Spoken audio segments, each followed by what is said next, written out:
Hi guys, my name is Sachin Thakur, self-taught programmer and web designer lives in Gurugram, now available for you। आज हम इस video में देखने वाले हैं डेटाबेस का आर्किटेक्चर। आर्किटेक्चर का मतलब जो डेटाबेस का बैकएंड है वो कैसे काम करता है, क्या किस तरह से उसको बैकएंड को बनाया गया है डेटाबेस के। ठीक है, तो इस वीडियो में हम यही देखेंगे कि डेटाबेस की बनावट कैसे है, वो कैसे बैकएंड में काम करता है। तो चलो शुरू करते हैं। तो मैं आपको इससे पहले कि कुछ भी समझाऊँ उससे पहले मैं आपको एक कहानी सुनाना चाहता हूँ। मेरा एक दोस्त 10th क्लास के बाद बोला मुझे कि चल यार दोनों साथ में गांव चलते हैं। ठीक है, वो सेम स्टेट से हैं तो उसने बोला कि साथ में गांव चलते हैं। मैंने कहा ठीक है, साथ में गांव चलेंगे, मौज मस्ती करेंगे। तो फिर उसने कहा कि अब हमें टिकट लेना पड़ेगा। तो हम दोनों गए टिकट लेने, पर वो थोड़ा ऑनलाइन का बंदा नहीं है, उसको ऑनलाइन में इंटरेस्ट नहीं आता। तो वो क्या बोला कि मैं टिकट विंडो पे, ठीक है देखो जैसे कि ये मेरा दोस्त है और ये मैं हूँ। मेरा दोस्त क्या बोला कि भाई टिकट मुझे ऐसे, मैं ऑनलाइन टिकट नहीं लेता, मुझे तो विंडो पे जाके टिकट लेना है। तो वो स्टेशन गया, स्टेशन पे जाके और उसने विंडो से टिकट ली। ठीक है, लेकिन भाई मैं जो हूँ वो ऑनलाइन बंदा हूँ, मैं ऑनलाइन टिकट प्रेफर करता हूँ। तो मैं गया वेबसाइट पे, इंडियन रेलवे की वेबसाइट पे, और वहाँ पे मैंने IRCTC की वेबसाइट खोली और अपने के लिए टिकट बुक कर लिया। अब टिकट हम दोनों ने बुक कर लिया। अब देखो जैसे ही मैंने बुक किया तो मुझे मान लो सीट नंबर 35 मिला। ठीक है, सीट नंबर 35, एक ही सीट खाली था तो मुझे सीट नंबर 35 अलॉट हो गया। अब मेरा दोस्त लेट गया विंडो पे, उसने फॉर्म भरा। ठीक है, टिकट के लिए उसने फॉर्म भरा। तो उसको क्या पता लगा कि सीट तो खाली ही नहीं है, एक लास्ट थी 35, वो भी किसी ने ले ली। उसे नहीं पता किसने ली है, पर उसे इतना पता है कि वो सीट फुल हो चुकी है। तो अब ये टिकट विंडो पे उसको, टिकट वाले को कैसे पता लगा, टिकट जो हम बना रहा था उसे कैसे पता लगा कि 35 ऑक्यूपाई है ना। मैंने तो ऑनलाइन ऑक्यूपाई किया था। तो ये दोनों एक सेंट्रल डेटाबेस से कनेक्ट हैं। ठीक है, ये भी इसी डेटाबेस से कनेक्ट है, ये भी इसी डेटाबेस से कनेक्ट है। तो ये दोनों एक सेंट्रल डेटाबेस से कनेक्ट है जो कि अपडेट करता रहता है चीज़ों को। ठीक है, जैसे ही मैंने 35 सीट को ऑक्यूपाई किया, उसने डेटाबेस में अपडेट कर दिया। अब डेटाबेस अपडेट होते ही विंडो वाले को पता लग गया, विंडो वाले के पास भी एक कंप्यूटर सिस्टम होता है, उसे ही पता लग गया कि ये सीट ऑक्यूपाई हो चुका है, ये किसी को नहीं मिल सकता। अब मेरा दोस्त मेरे पास आया। ठीक है, मेरा दोस्त मेरे पास आके बोला कि भाई टिकट तो मिली नहीं मुझे। मैंने कहा मुझे तो मिल गई। अब मैं ये कहानी क्यों बता रहा हूँ, यहाँ पर देखो दो तरह के डेटाबेस आर्किटेक्चर हैं। एक तो मैंने जो ऑनलाइन काम किया और एक जो टिकट विंडो पे काम किया। क्या टिकट वाला जो टिकट विंडो पे है, जो टिकट विंडो पे टिकट बना रहा है, क्या उसके पास भी कंप्यूटर में वो सेम वेबसाइट खुली होगी? क्या वो भी सेम वेबसाइट से टिकट बुक करता होगा? नहीं, ऐसा नहीं है, उसके पास कुछ अलग अथॉरिटी है। ठीक है, जो टिकट विंडो पे बंदा है, जो टिकट बनाता है, उसके पास कुछ अलग अथॉरिटी है, उसके पास अलग सॉफ्टवेयर्स हैं। तो उसके पास डेटाबेस का अलग आर्किटेक्चर है और मेरे पास डेटाबेस का अलग आर्किटेक्चर है। तो इसी आर्किटेक्चर के बारे में हम पढ़ेंगे इस वीडियो में कि क्या आर्किटेक्चर देखते हैं। तो देखो जो टिकट विंडो पे वो लाने गया था टिकट, वो टिकट विंडो का वहाँ पे जो डेटाबेस का आर्किटेक्चर था वो 2 टियर आर्किटेक्चर था। ठीक है, यानी जो टिकट लेने गया था मेरा दोस्त, वो जिस विंडो पर गया था वो 2 टियर था, उसको बोलते हैं 2 टियर आर्किटेक्चर। जबकि मैंने तो वेबसाइट से लिया था टिकट, मेरा था 3 टियर। अभी हम समझेंगे 3 टियर और 2 टियर आर्किटेक्चर क्या होता है। चलो नेक्स्ट में देखते हैं 2 टियर आर्किटेक्चर और 3 टियर आर्किटेक्चर में। देखो 2 टियर आर्किटेक्चर में क्या होता है, एक डेटाबेस होता है। ठीक है, एक डेटाबेस होता है, डेटा सोर्स, और उस डेटाबेस से सारे सिस्टम कनेक्ट होते हैं, सारे कंप्यूटर के क्लाइंट एप्लीकेशन कनेक्ट होते हैं। तो बीच में इसके कुछ भी नहीं आता है, सीधा डेटा सर्वर है और हमारा सॉफ्टवेयर है। हमारे सामने इस सॉफ्टवेयर में कुछ अपडेट किया, वो डेटाबेस में डायरेक्ट अपडेट हो जाएगा।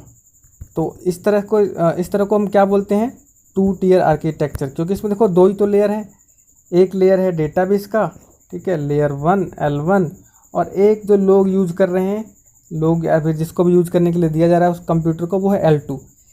अब ये वेबसाइट वाला आर्किटेक्चर नहीं है। जितने भी वेबसाइट में हम जितने भी डेटाबेस एक्सेस करते हैं वो ये बिल्कुल भी नहीं है उस टाइप का। ठीक है, इसको 2 tier आर्किटेक्चर बोलते हैं। और ये टिकट विंडो वाला है, ठीक है। अगर मैं टिकट विंडो वाला आप एग्जांपल लेके चलूँ तो ये जो क्लाइंट है यहाँ पे, यानी यहाँ पे जो क्लाइंट है ये टिकट विंडो पे बैठे लोग हैं जिनके पास अथॉरिटी है डायरेक्ट डेटाबेस में कुछ भी राइट करने की, ठीक है। वो डेटाबेस में तुरंत अपडेट कर देते हैं। जैसे ही कोई ऑफलाइन टिकट लेता है फॉर्म फिल करके, तो जो टिकट देने वाला होता है वो उससे उनसे पैसे लेता है, ठीक है। और वो पैसे लेके क्या करता है, डेटाबेस में अपडेट कर देता है, ठीक है। यहाँ पे हमें पैसे इस कंप्यूटर आर्किटेक्चर को नहीं देने, पैसे वो खुद लेता है। उसके पास अथॉरिटी है, उसको ऑथोराइज कर रखा है इंडियन रेलवे ने कि तुम मनी ले सकते हो, पैसे ले सकते हो और टिकट को बुक कर सकते हो, ठीक है। तो इसको बोलते हैं 2 tier आर्किटेक्चर। अभी जो मैंने लिया था ये तो 2 tier आर्किटेक्चर है, पर जो मैंने टिकट लिया था वो 3 tier आर्किटेक्चर से लिया था, ठीक है। जो मैंने टिकट लिया था, मैंने जो इंटरनेट से लिया था वो 3 tier आर्किटेक्चर है। 3 tier आर्किटेक्चर में क्या होता है, एक एक्सटर्नल व्यू होता है, एक क्या होता है एक्सटर्नल व्यू, यानी हमें पूरा डेटाबेस नहीं दिखेगा, हमें जितना दिखना चाहिए हमें वही डेटाबेस दिखेगा। दूसरा होता है सर्वर, सर्वर पे डेटा अलग होता है। और एक होता है डेटाबेस, ठीक है।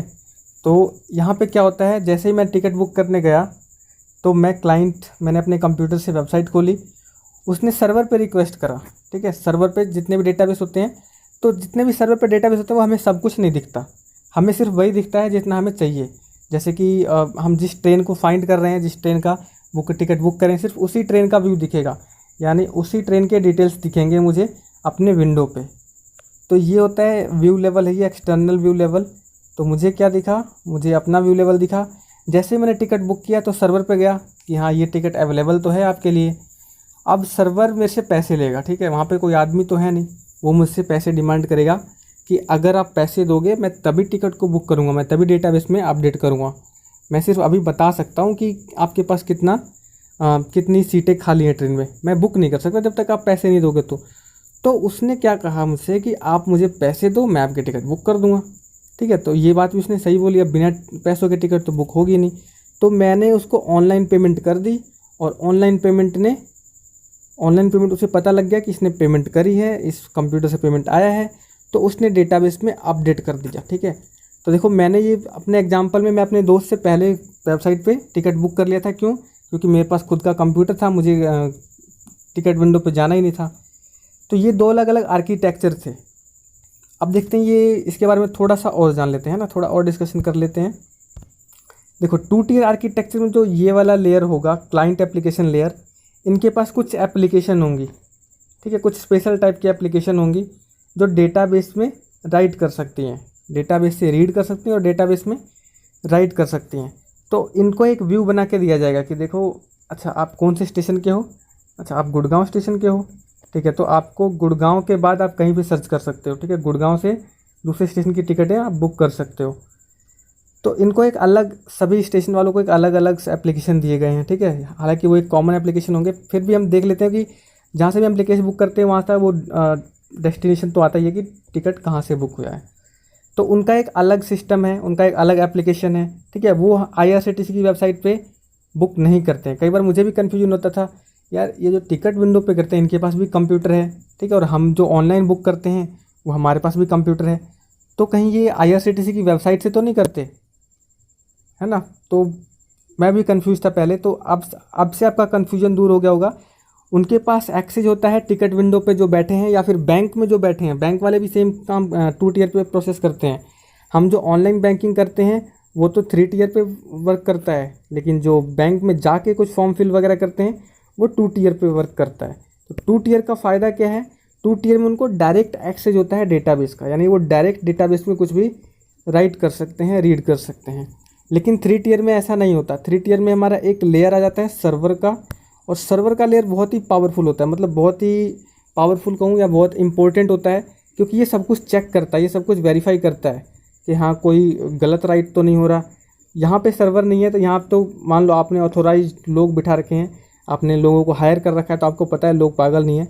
लेकिन यार इंटरनेट पे कोई भी आ जाता है बुक करने के लिए, उनको पता होता है नहीं पता होता है, तो वहाँ पे उनको एक सर्वर लगाना पड़ता है। सर्वर क्या करता है, देखता है पहले कि हाँ इसने क्या, मतलब हमारी सारी बातों को सुनता है, हमारी डिमांड पूरी करता है। हम जो उनसे ट्रेन बोलते हैं उस ट्रेन को सर्च करके हमें देता है डेटाबेस से, ठीक है। अगर हम उसको कहते हैं कि हमें ये बुक चाहिए तो वो पैसे की डिमांड करता है।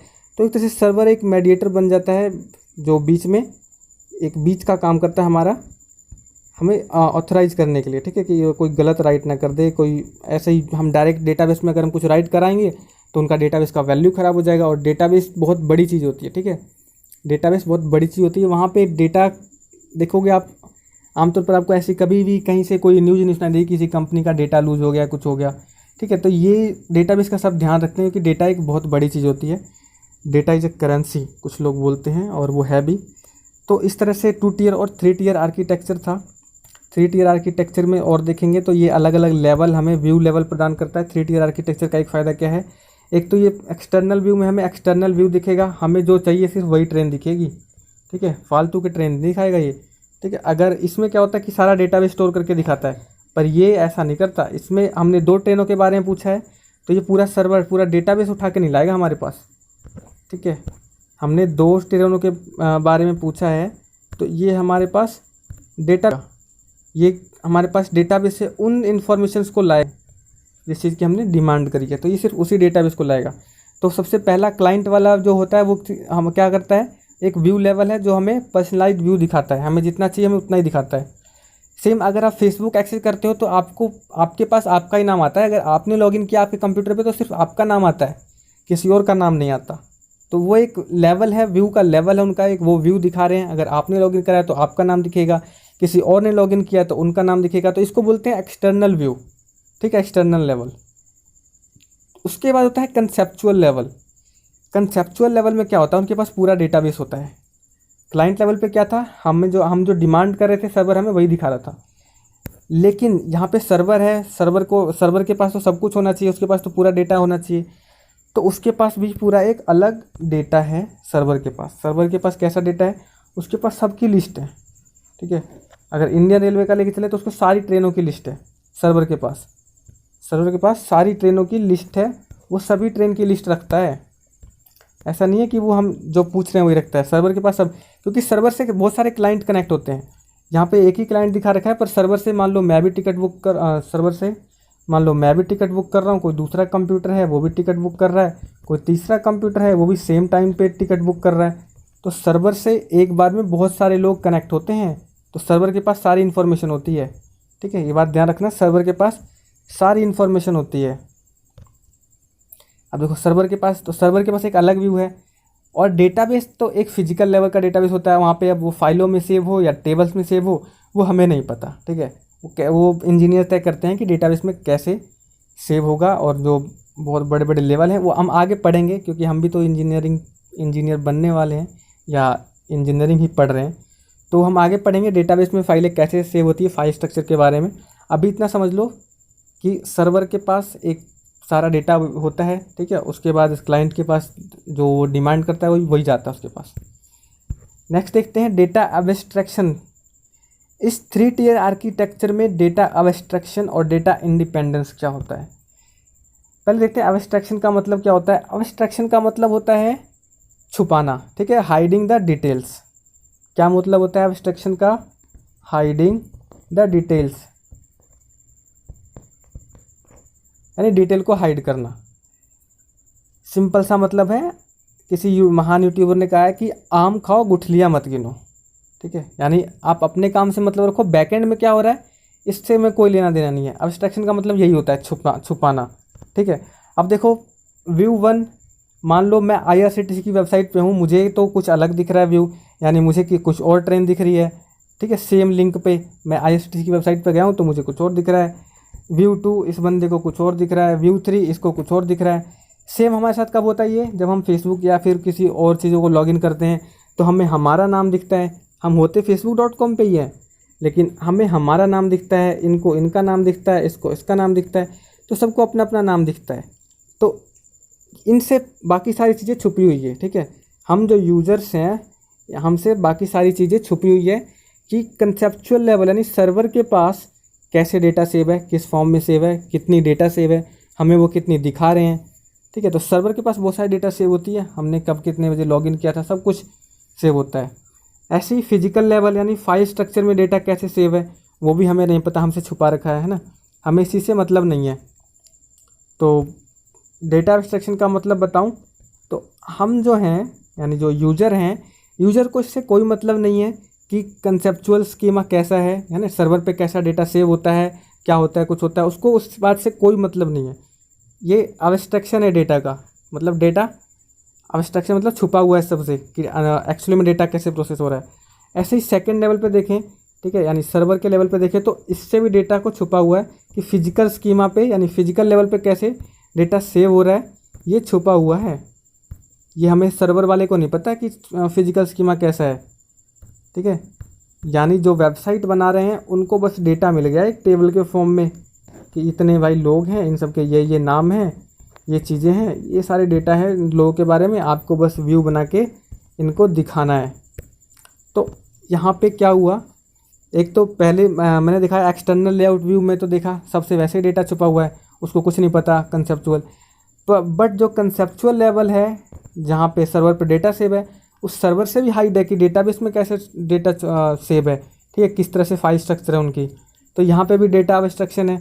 फिजिकल स्कीमा तो ये सेम ही बोल सकते हो उसको, यानी ये फिजिकल स्कीमा और ये डेबी, ये दोनों एक ही चीज़ के हैं, एक ही डायग्राम है। तो एक डीबी अलग नहीं है, डीबी यानी डेटाबेस ही फिजिकल स्कीमा है। तो इस तरह से डेटा का एब्स्ट्रैक्शन हो रहा है, मतलब डेटा छुपाया जा रहा है हमसे, हमें मतलब नहीं है, और ये कहीं ना कहीं हमारे काम का भी है, ठीक है। मान लो हम फेसबुक चलाने गए तो उसमें हमारी फीड दिखनी चाहिए, दूसरों की फीड देख के हम क्या करेंगे, है ना, हमने जिसको फॉलो किया हमें वही लोग दिखने चाहिए। तो हमें और डेटा से मतलब नहीं है भाई, हमने जिसको फॉलो किया हमें उसी का डेटा मिलना चाहिए, ठीक है। ऐसे ही हम इंडियन रेलवे पे गए तो हम जिस ट्रेन के बारे में सर्च कर रहे हैं हमें वही ट्रेन मिलना चाहिए, अगर दूसरा ट्रेन मिलेगा तो हमारे किसी काम का नहीं होगा, हमें अच्छा भी नहीं लगेगा, हम कभी इधर से ये इम्पॉसिबल हो जाएगा यूज़ करना इन चीज़ों को। तो ये थे 3 लेयर जिससे डेटा एब्स्ट्रैक्शन समझाया मैंने। अब डेटा इंडिपेंडेंस क्या कहता है कि अगर डेटाबेस में ये वाला बंदा कुछ चेंज कर रहा है तो इसको कोई फ़र्क नहीं पड़ना चाहिए और इसको भी कोई फ़र्क नहीं पड़ना चाहिए, ठीक है। सेम अगर डेटाबेस में ये व्यू 3 वाला जो बंदा है ये कुछ चेंज कर रहा है, ठीक है, यहाँ पे ये डेटाबेस में कुछ चेंज कर रहा है, ये कंसेप्चुअल स्कीमा पे चेंज करेगा, तो इस बात से व्यू 1 को कुछ फ़र्क नहीं पड़ना चाहिए, ठीक है, इस बात से इसको कोई फ़र्क नहीं पड़ना चाहिए। जैसे कि हमने फेसबुक चलाया, फेसबुक पे हम गए, मैंने अपना नाम चेंज कर दिया, ऑब्वियसली वो नाम जो चेंज होगा वो कहाँ पे, सर्वर पे चेंज होगा, सर्वर के एक ही डेटाबेस में चेंज होगा जिसको और लोग यूज़ करते हैं। तो मेरे नाम चेंज करने से डेटाबेस पे कोई फ़र्क नहीं पड़ता और लोगों को कोई फ़र्क नहीं पड़ता, ठीक है। तो ये डेटा इंडिपेंडेंट है, मेरे डेटा पे कोई और डिपेंड नहीं कर रहा, इसको बोलते हैं डेटा इंडिपेंडेंस। तो इस आर्किटेक्चर में हमने दोनों चीज़ देख ली, डेटा एब्स्ट्रैक्शन क्या है, डेटा को हाइडिंग द डिटेल्स, और इंडिपेंडेंस कैसे इंडिपेंडेंट है डेटा एक दूसरे के डेटा से।